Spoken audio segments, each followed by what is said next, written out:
वो इसी दुनिया में रहता है, इसी दुनिया के सारे काम करता है। मगर जो अभी जैसी बात हुई ना कि जब तुम उसके संपर्क में आते हो तुमको लगता है यार और भी सब वही काम करते हैं, वही काम ये कर रहा है, मगर इसके काम करने के ढंग में ऐसा कुछ लगता है कि कहीं कुछ गड़बड़ है। हर्षद, मेरी बात समझ में आती है? आम आदमी के काम करने में वो चीज दिक्कत नहीं मालूम पड़ेगी, मगर इसके काम करने में जो एक तरह की बिल्कुल अलग स्थिति मालूम पड़ रही है वो तुमको साबिती दे देती है कि यहाँ कुछ न कुछ फेरफार हो गया है। वो भी वही का वही, जो तुम हो वो है, तुम्हारे और उसके बीच में जो कोई अंतर थोड़े, मगर केवल इतना है कि उसने अपना गुचवाड़ा हल कर लिया। गुचवाड़ा हल करने के कारण से उसमें किस गरिमा का जो है, किस गौरव का प्रकटीकरण हुआ है, वो तो केवल जो माइन्यूट ऑब्जर्वेशन वाला आदमी है या तो उसको पता चलता है, या जो खुद उस स्थिति में होता है उसको पता चलता है, और या उसके परमात्मा को पता चलता है। याद रखना है, तुम जो बहुत ही माइन्यूट ऑब्जर्वेशन रखते होगे तो तुमको पता लग जाएगा उसकी एक अजीब ही जो एक खुमारी सी, एक गौरव सा, एक उस तरह की स्थिति वो तो मालूम पड़ जाती है, उस पता चलता रहता है। और मजे की बात यह है कि हमें अपने आप को भी ढूंढने में इससे मदद मिलती है। उसकी वो जो गरिमा की स्थिति होती है, उसकी उस गरिमा की स्थिति से अगर हमारा कोई फेरफार होने जा रहा होता है तो हमें भी अंदाजा लग जाता है कि हाँ यार बराबर हो रहा है, हमें कोई भूल नहीं हो रही, कोई भ्रम नहीं हो रहा, हम ठिकाने पे हैं, हमारी बात बराबर। बात समझ में आती है? उसकी उस स्थिति से तुलनात्मक जो स्थिति, कंपैरेटिव स्टडी हमारे जो भीतर जो चलती रहती कुछ होता है, उससे हमको अपने ढूंढने का भी अंदाजा लग जाता है, पता लग यार यार बोले मुझे कैसे कैसे महापुरुषों को देखा है। अच्छा, इससे एक दूसरा लाभ भी होता है, हर से बहुत बड़ा मोटा लाभ होता है। वो ये होता है कि जो वो पूरी तरह से जो है ना भले ही अस्तित्व की विहीनता की स्थिति को प्राप्त न कर पाया हो, मगर वो जो तीव्र पुरुषार्थ कर रहा है उसमें एक दृढ़ता आ जाती है, और ये होता है कि अबे तू तो क्या है, तू तो कुछ भी नहीं है, तेने अपने जीवन में कैसे कैसे महापुरुषों को जो है ना भेटा हुआ है, कैसे कैसे महापुरुषों को देखा है। तो अपनी जो नगण्यता है उसका कोई अस्तित्व नहीं है। ये जो उसकी एक प्रकार की शुद्ध जो है अहंकार को अलग करने की स्थिति के लिए जो जरूरी चीज है, वो जरूरी चीज की खुराक नहीं जाती, ये हो जाता है और इसका लाभ मिलता। तो वो जो स्थिति है वो एक तरह की फोर्थ डायमेंशन की स्थिति है। उस स्थिति के ऊपर कोई भी आदमी जी सकता है। इसके लिए कोई जरूरी नहीं है कि वो घर छोड़ के जाए, बाजार छोड़ के जाए या और कोई ऐसी बात हो, और वो उस फोर्थ डायमेंशन की स्थिति में आगे अपने आप को स्थिर रखते हुए परिपूर्णता की स्थिति सतत जो अवगाहन करता रहता है, भगवान की कृपा अनुभव करता है। उसके अपने दृष्टि में केवल भगवत चैतन्य की सत्ता है, उसके सिवा और कुछ नहीं है। ऐसा दृढ़ निश्चय भीतर बना रहता है, बाहर बातें चलती रहती हैं, काम चलता है, क्या है ये स्थिति है। यहाँ तुम्हारी बात पूरी हो जाती है। अब अगर कोई अगली कोई बात हो तो बोलो। परिपूर्ण स्थिति है तो वो कहाँ है? और सृष्टि पर शून्य स्थिति थी, जो शून्य स्थिति थी तो ये दुनिया नाटक कहाँ से पैदा हुआ? कहाँ से पैदा हुआ? हाँ, वही तो सवाल है, यही सवाल है। और ज्यादातर लोग इसी बात को प्रश्न किया करते हैं, पहले मुर्गी हुई क्या अंडा हुआ? पहले मुर्गी हुई क्या अंडा हुआ? हाँ, तो मुर्गी अगर हुई तो साला जो है क्या नाम, मुर्गी आई कहाँ से? अंडा के बिना। और पहले अगर अंडा हुआ तो वो मुर्गी के बिना जो अंडा आया कहाँ से? ये बात समझ में आती है? पहले मुर्गी हुई कि पहले अंडा हुआ? इसमें हम सारा जीवन अपना खराब कर देते हैं। हम यही तलाश करते रहते हैं कि पहले मुर्गी हुई थी कि पहले अंडा हुआ। बराबर? हम कहाँ खड़े हुए हैं, हमारी स्थिति क्या है, हमारा निकाल हुआ कि नहीं हुआ, हमारा ठिकाना हुआ कि नहीं हुआ, इसके बारे में हमको विचार ही नहीं आता। मुझे इस विषय में एक घटना याद आती है। क्या होता है, बुद्ध का नाम सुना होगा, गौतम बुद्ध। तो बुद्ध के बारे में ऐसा कहा जाता है कि बुद्ध को जिस वक्त बोध की स्थिति बन गई, उसके बाद में वो भ्रमण करता रहता था गाँव में। उसके साथ उसके बहुत से शिष्य होते थे। बराबर।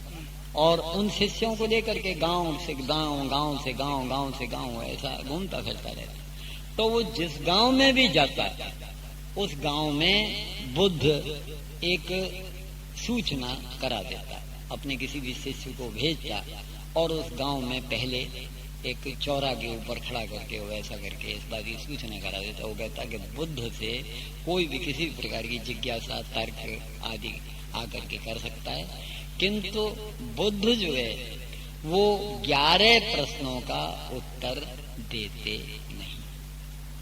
वो 11 प्रश्न थे बुद्ध के। उन 11 प्रश्नों में एक ये था, परमात्मा है कि नहीं,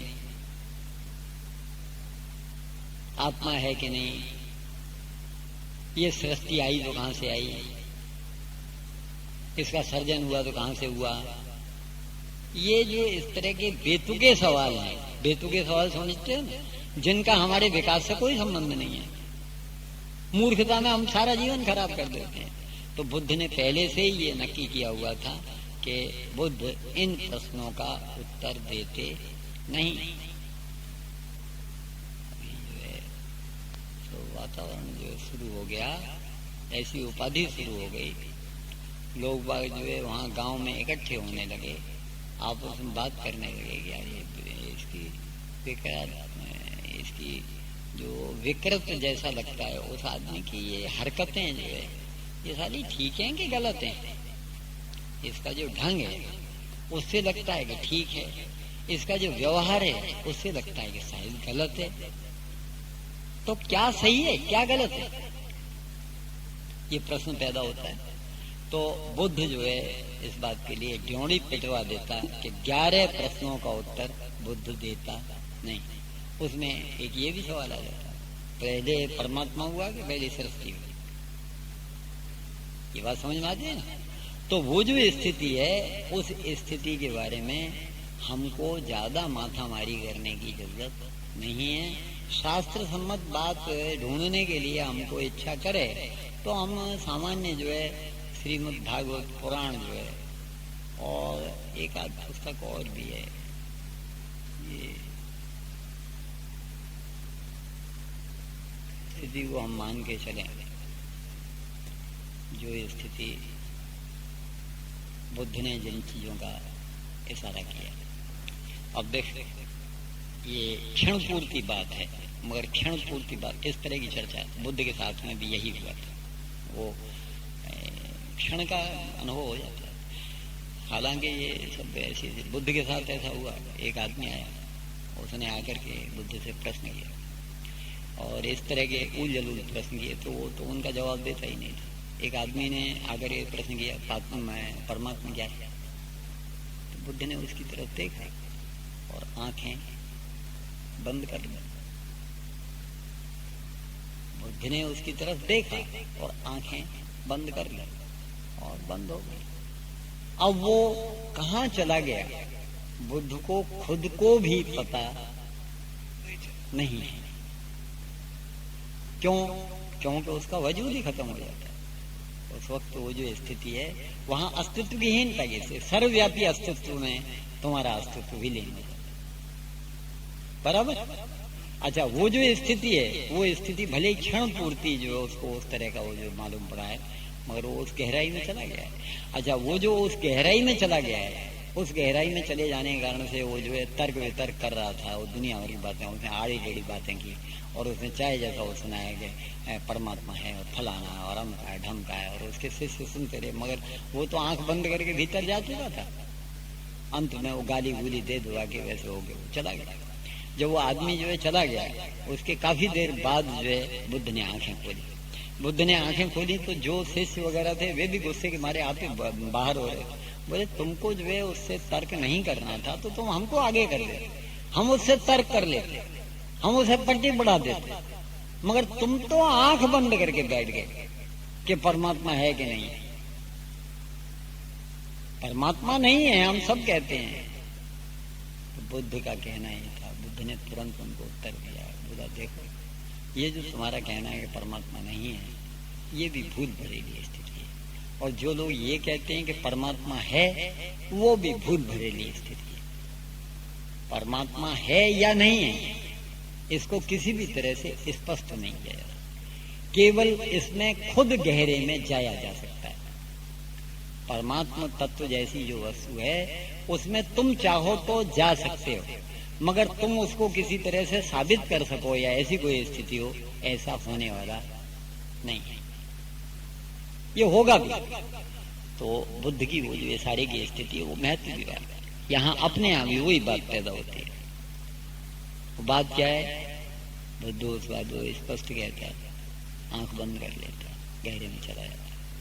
नतीजा ये होता है कि वो सामने वाले वो भी आंख बंद कर लेता है, गहरे में चला जाता है। हाँ, जैसा आंख खुलती है तब दोनों जो है किस खुमारी में पहुंच चुके हैं, वो उसको प्रणाम करता है। उस तरह की स्थिति होती है और चला जाता है। प्रभु आपने बहुत दया की है, मुझे वास्तविक वस्तु को पता लगा था। उसने कुछ किया है क्या? उसने कुछ भी नहीं किया, किंतु वो खुद गहरे में उतर गया है। और खुद गहरे में उतर गया है तो दूसरा जो सामने वाला उसी स्थिति वाला है, उसी कक्षा वाला है, उस तरह की इशारे वाला है, तो उसको भी वो स्थिति तुरंत छुएगी, वो भी गहरे में उतर जाएगा।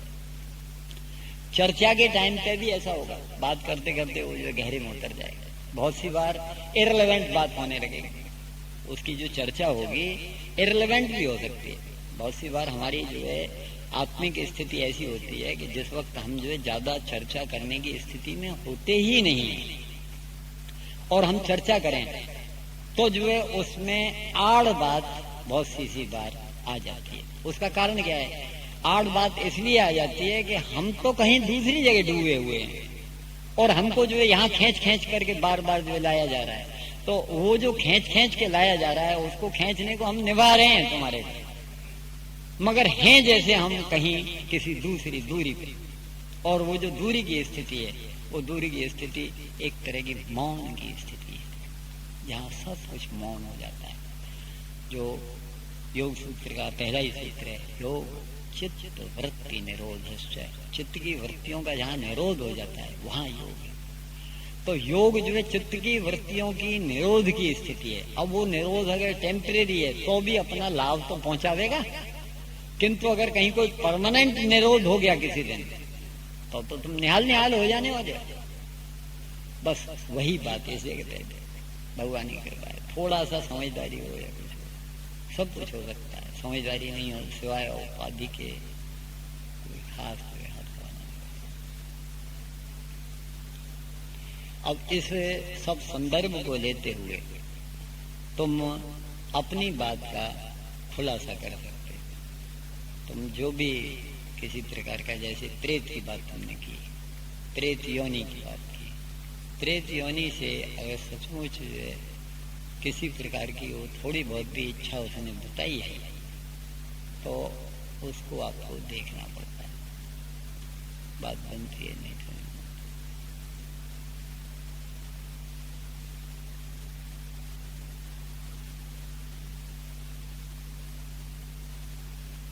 स्वामी जी, आपके जीवन में जो परमात्मा की कृपा का जो अनुभव हुआ है, इसका कुछ हमें संदेश या हमें। भैया देखो क्या है कि वो कोई कृपा ऐसी वस्तु नहीं है कि वो विशेष घटना विशेष से मालूम पड़ती हो। वो तो ऐसी चीज है जो कि केवल कृपा ही है, दूसरी कोई सत्ता ही नहीं है। ऐसी स्थिति हो जाती है। तो अब किस किस चीज का तुमको खुलासा करेगा? ये बात याद रखना। महावीर की जो अहिंसा है, महावीर की अहिंसा वही अहिंसा है जो सारी दुनिया को अपने आप में समेट लेती है। इसी तरह से बुद्ध की करुणा है। बुद्ध की करुणा उस पराकाष्ठा की स्थिति में है। बुद्ध करुणा के रूप में उसने सत्य को पाया है, अंतिम वस्तु को, शुद्ध चेतना को करुणा के रूप में पाया है। तो ऐसे ही किसी ने प्रेम के रूप में पाया है, किसी ने कृपा के रूप में पाया है, मगर वो टुकड़ों में नहीं है। वो जो कुछ भी है वो होल है। होल समझते हैं? पीसेस नहीं है उसके, वो टुकड़े नहीं है। वो जो कुछ है, अगर वो है तो फिर है और नहीं है तो कुछ नहीं। उसको टुकड़ों में करके तुमको किसी तरह से दिखाया जा सके ऐसी कोई वो चीज ही नहीं, क्योंकि वो कोई टुकड़े वाला मामला थोड़े। तू मेरी बात को समझ नहीं कोई कर। असल में तो तुम ऐसा कह सकते हो कि कोई भी इस स्थिति वाला आदमी हो, किसी को भी जिस रूप में भी उसको वो मिला होगा, उसके लिए वो समग्र है। मुक्तानंद को शायद ये यही हुआ है। अब और कोई भी नगर नेता की स्थिति से उससे बस भगवान की कृपा का और छोड़ नहीं, भगवान की कृपा के सिवाय दूसरी किसी वस्तु की सत्ता ही नहीं है। इस तरह का ऐसा एक दृढ़ निश्चय जो उसमें से कहीं कुछ पैदा हुआ है, उसमें से बात बनी। अब ये कैसे हुआ भाई मैं तो समझा नहीं सकता, मेरे पास कुछ इसका मैं खुलासा है भी नहीं। बस हो गया हो गया वो हो गया। कैसे हो गया, कैसे होने का इसका कोई तरीका है नहीं कि 2 और 2 मिलके 4 होते, ऐसा इसमें कोई मामला है नहीं। तो किसी का किसी भी तरह से हो सकता है, मगर दिल के दरवाजे खोलने पड़ते हैं कनु, ये बात सच्ची है। आदमी जितना शुद्धिकरण की समस्या महत्व की है, शुद्धिकरण इसमें मूल है। जो योग की प्रक्रिया है वो इस विषय में बिल्कुल स्पष्ट करती है। अष्टांग योग की जो प्रक्रिया है बिल्कुल खुलासा कर देती है। यम, नियम, आसन, प्राणायाम, प्रत्याहार, धारणा, ध्यान और समाधि, इसमें 5 बहिरंग साधन है, 3 अंतरंग साधन है। 5 जो बहिरंग साधन है योग के, यम, नियम, आसन, प्राणायाम, प्रत्याहार, ये किए जाते हैं। और धारणा, ध्यान और समाधि ये होते हैं, ये किए नहीं जाते। जो भी लोग इस बात को कहते हैं मैं भाई ध्यान करता हूँ, वो अपने को भी धोखा देते हैं, दूसरों को भी धोखा देते हैं। क्या क्या जो वो स्थिति है, वो स्थिति ध्यान किया नहीं जाता, ध्यान तो होता है। वो तो धारणा का गहराई की स्थिति का परिणाम ध्यान है। धारणा की गहराई की स्थिति, धारणा जब परिपक्व हो जाती है तो ध्यान रहने लगता है। और ध्यान की जब एक तरह की बिल्कुल तदाकारता की स्थिति जैसी हो जाती है, उसी दिन समाधि का अनुभव हो जाता है। समाधि कोई बहुत ज्यादा बड़ी वस्तु नहीं है, समाधि अनेक प्रकार की है, 1000 तरह की समाधि है। समाधि क्या बात करें, एक जड़ता की समाधि है। आप बिल्कुल जड़ की तरह से, जड़ता की स्थिति उसमें आप भले ही जो है दुनिया आपको जो कितना बड़ा भारी सिद्ध का बाप क्यों नहीं कहती हो, और आपके अंदर समर्थता भी हो, ये भी हो सकता है, मगर आप बोध की स्थिति में नहीं भी नहीं, ये हो सकता है। हर्षद मेरी बात समझ में आती है? आदमी को समर्थता की स्थिति हो सकती है, रिद्धि सिद्धि हो सकती है, मगर बोध नहीं भी हो सकता। वो इस विषय में बिल्कुल स्पष्ट है। उसका आधार ही शुद्धि है। योग का जो उसने पहला सूत्र दिया, योग चित्त वृत्ति निरोधश्च, तो वो कहता है कि जो इस तरह की एक बड़ी मजे की बात है, आश्चर्य करोगे तुम, कि पतंजलि के जो योग सूत्र हैं, योग के जो सूत्र हैं, उसमें सबसे पहले उसने समाधि पाद का वर्णन किया है। विचार करना, 4 पाद हैं। हाँ, समाधि पाद अंतिम नहीं है, समाधि पाद वास्तव में देखा जाए प्रारंभ में, मगर अगर वो जो है क्या नाम, समाधि पाद जो है अंतिम जैसा अगर तो नहीं कह सकते, मगर अगर फिर भी उसको क्लियर उसके साधन के हिसाब से जो है जोड़ा जाए तो समाधि पाद जो है तीसरा तो हो ही सकता है। पहला है समाधि पाद, दूसरा है साधन पाद, तीसरा है विभूति पाद, और चौथा है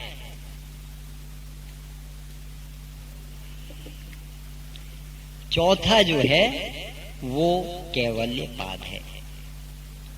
तीसरा विभूति पाद है और चौथा कैवल्य पाद है। बराबर? अच्छा, अब जो योग की ये जो स्थिति है, योग के जो 8 अंग हैं, उन 8 अंगों की बात तो साधन पाद में आती है। याद रखना, साधन करने का जिसका हिसाब किताब शुरू हो रहा है उसको साधन करने उसका इशारा किया जाए, मगर उसने योग सूत्र वाले जो है ग्रंथकार ने, सूत्रकार ने तो सबसे पहले समाधि पाद का वर्णन किया है। क्यों? उसके 2 लक्ष्य। एक लक्ष्य तो ये है कि जो साधना करने जा रहा है उसको अपने अंतिम स्थिति का अनुसार रहे। समाधि की क्या स्थिति है, क्या स्वरूप है, किस तरह से उसमें कैसे होती है, किस तरह की होती है, क्या होता है, क्या नहीं होता है, इसका सबका विवरण उसमें समाधि पाद में मौजूद है। बराबर? तो उसको एक तो अपने लक्ष्य का अंदाजा रहता है कि भाई ये जब साधन करना शुरू करता है तो उसको लक्ष्य पहले क्लियर हो चुका है। एक बात तो ये। अच्छा, दूसरी एक बात और है। दूसरी बात क्या है कि जन्म जन्मांतर का विकसित जीवात्मा है और उसकी किसी की कोई उस तरह की स्थिति है पहले से ही वो जन्मजात ऐसी स्थिति लेकर के आया है, तो उसका भी वो लेखा जोखा कर सके। समाधि पाद का जो वर्णन किया है वो इसलिए किया है कि वो अपनी वास्तविक स्थिति को समझ करके अपने आप को पहचान सके कि मैं किस कक्षा का जीव हूं, मैं कहां तक अपनी मंजिल खींच के ले आया हूं। इस बात ये दोनों चीजें उस जगह पे साफ दिखाई पड़ती हैं। तो पहला मामला समाधि पाद, और उस समाधि पाद में उसने बहुत सी चीजों का स्पष्टीकरण किया है।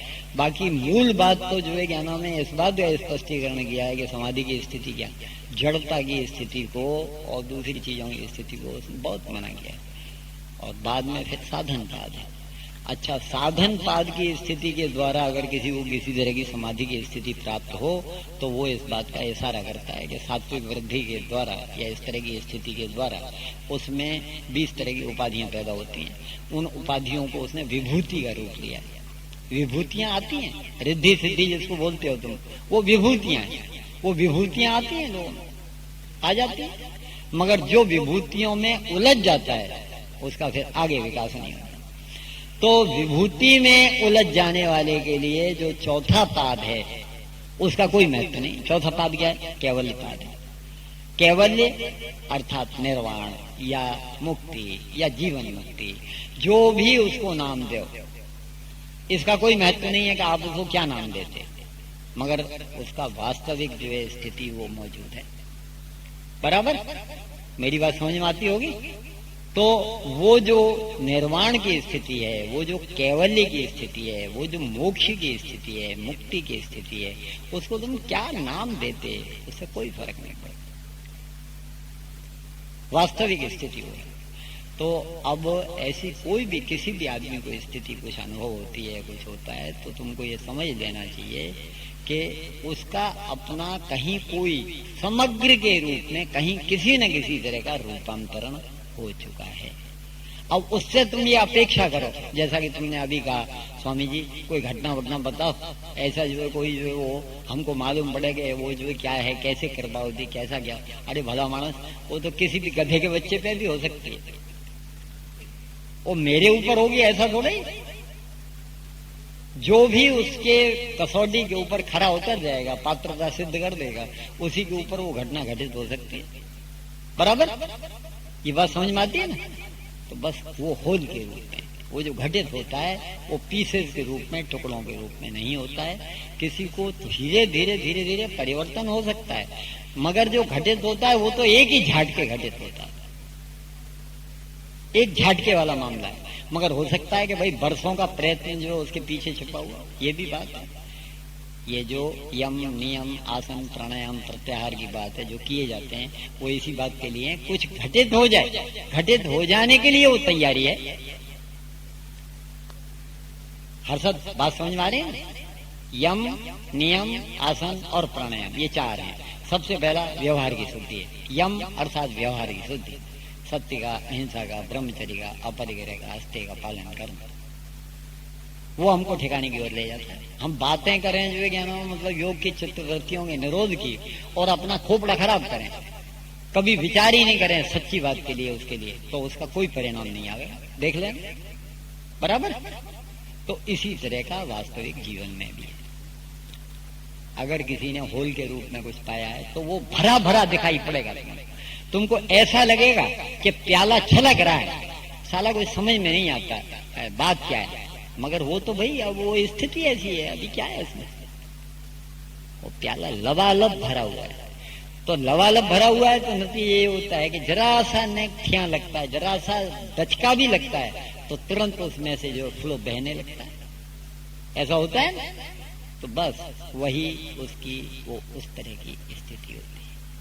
अगर कोई प्रामाणिकपणे से इस तरह की स्थिति प्राप्त कर लेता है या मिल जाती है कुछ, भगवान की मोटी मोटी कृपा है भाई साहब। इसीलिए सभी लोगों से ये अपेक्षा की जाती है कि वो समाज के लिए कुछ काम करेंगे। समाज का काम वो महत्व की बात है। इस बात को, तुम्हारी जो बात थी उसको यहाँ पूरा किया जा सकता है। क्या है कि जो कुछ भी है वो प्रेम के रूप में है, अहिंसा के रूप में है, करुणा के रूप में है, स्नेह के रूप में है, परम शांति के रूप में है, किसी भी रूप में, अथवा कृपा के रूप में, वो होल के रूप में, वो पीसेज और टुकड़ों के रूप में नहीं है। बस केवल इतना है कि तुम संग रहो और तुम देखोगे कि कदम कदम पे तुमको बहुत सी चीजें अजीब अजीब दिखाई पड़ने लगेंगी। यार कुछ साला इसका चक्करबाजी तो है। तो वो जो चक्करबाजी है, वो जो तुमको समझ में आने लगती है, उससे पता लग जाता है चक्करबाजी कुछ नहीं है, केवल इतना सा मामला है कि उसका वो जो फेर फार हो गया, वो फेर फार हुआ है, उस फेर फार के कारण से वो सब चक्करबाजी तुमको दिखाई पड़ने लगती है। बराबर ये बात समझ में आती है, बस बात पूरी हो जाती है। अपनी बात हम लोग यहाँ पूरी कर सकते हैं, इस संदर्भ में पूरी कर सकते हैं। अब अगर कोई और तुमको खुलासे की या उसकी बात मालूम पड़े तो अपना सवेरे बात करना, देखेंगे। हरिओम। अच्छा स्वामी जी। हाँ भैया। ये जो अपना शरीर है, हाँ शरीर भी नाशवंत है। हाँ हाँ। और ये जो दुनिया है, दुनिया भी नाशवंत है। हाँ हाँ। तो ऐसा समझते हुए भी इससे जो हमारा लगाव है, ये क्यों इससे क्यों लगा रहता है? हाँ, हाँ तो उसका कारण मन है, उसका कारण मन है। और मन में अनेक जन्म जन्मांतर के संस्कार छिपे हुए हैं। वो जो संस्कार छिपे हुए हैं, वो संस्कार जो है हमें इस संसार से बांधे हुए हैं। हमें अपनी पुरानी जात से बंधने के लिए किसी भी प्रकार से कोई भी सहकार नहीं करते।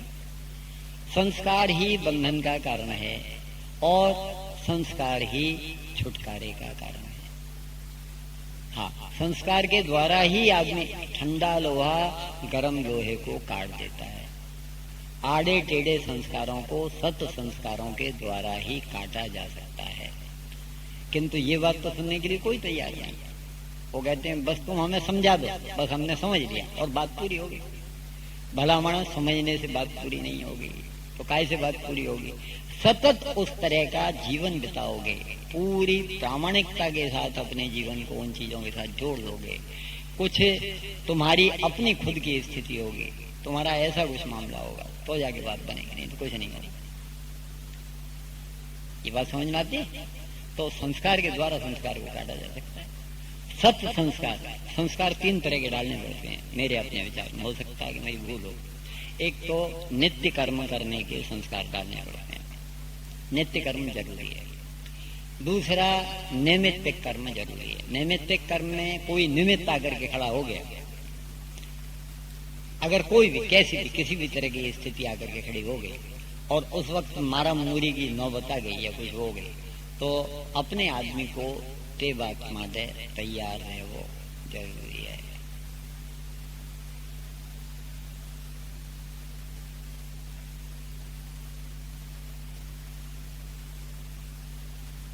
इन चीजों को खुलासा किया जाए तो बातें आगे से आगे और बढ़ती चली जाएंगी।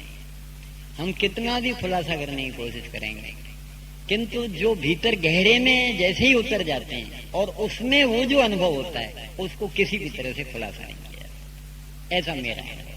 हो सकता है मेरी भाई भूल हो, मैं इस बारे में कन्फर्म नहीं हूँ नाना मानस, मगर हमारा अनुभव ये है कि जितना ज्यादा खुलासा करने की कोशिश की जाती है, जितना ज्यादा इसको शब्दों में बांध करके दूसरों के सामने रखने की कोशिश की जाती है, उतना भीतर से जो है एक बेचैनी सी बढ़ने लगती है और ऐसा लगने लगता है कि साला तू दुनिया भर का बक बक कर रहा है, मगर वो बात कहने में नहीं आ रही है जो तू भीतर से कहना चाहता है। बात समझ में आ रही है? अच्छा, और जो कहने में आ रहा है वो नहीं है जो तू भीतर से कहना चाहता है। उसकी वास्तविक एक ऐसी स्थिति होती है कि वो कहना चाहता है, मगर कहना चाहने पर भी वो शब्द के द्वारा उसको नहीं कह सकता। क्यों? कारण क्या है? इसका कारण है कि शब्द जो है वो लिमिटेड है। बराबर बात समझ में आती है?